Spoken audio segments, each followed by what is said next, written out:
कहलाता है।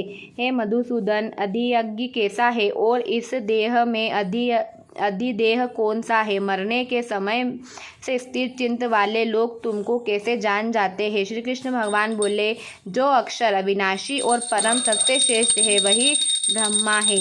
प्रत्यक्ष वस्तु का स्वभाव आत्मक कहलाता है और समस्त चराचर की उत्पत्ति करने वाले जो विसर्ग है वही कर्म है। जो देह आदि नाशवान वस्तु है वही अधिभूत कहलाती है। विश्व रूप जो विराट पुरुष है वही अधिदेह है और जो पुरुषों में श्रेष्ठ इस देह में है ही अधियज्ञ हूँ। जो अनंत काल में मेरा ध्यान करता हुआ शरीर त्यागता है वह निसंदेह मेरे शरीर को पाता है। कुंती पुत्र, अंत समय मनुष्य जिस वस्तु का स्मरण करता हुआ शरीर त्यागता है वही उसी को पाता है। इस कारण सदैव मुझे ही में मन और बुद्धि को लगाकर मेरा ही समस्त स्मरण करते हुए संग्रह करो, तुम निसंदेह मुझको आ मिलोगे। हे पार्थ, अभ्यास रूप योग से युक्त हो दूसरी ओर जाने वाला मन से सदा चिंतन करता हुआ पुरुष परम और द्वितीय पुरुष को ही प्राप्त होता है। अथवा जो अंत समय में मन को एकाग्र कर भक्तिपूर्वक योग अभ्यास के बल से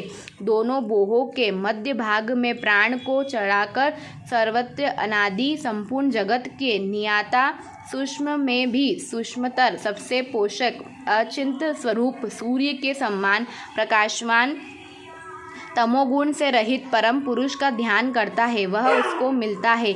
वेद के जाने वाले जिसको अक्षर कहते हैं,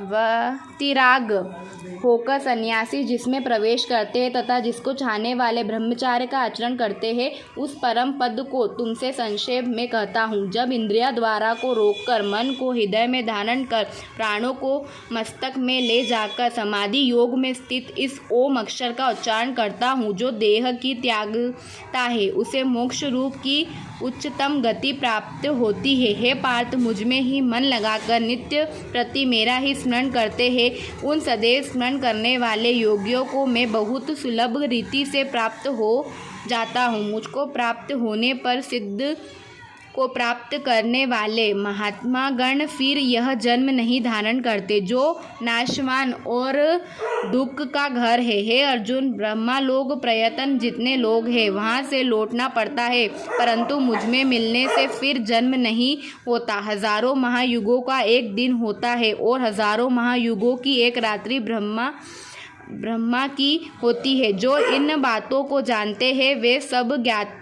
है। ब्रह्मा का दिन होने पर अव्यय से सब व्यक्तियों का उदय होता है और रात को उसी में एक हो जाता है। हे पार्थ, समस्त चराचर की वस्तुओं का यह समुदाय जिन दिन में बार बार उत्पन्न होकर रात्रि के आगमन में लीन हो जाता है, इस अव्यक्त से परे दूसरा सनातन अव्यक्त है जो इन सबके नष्ट होने पर भी कभी नष्ट नहीं होता, उसे अव्यक्त को ही अक्षर कहते हैं।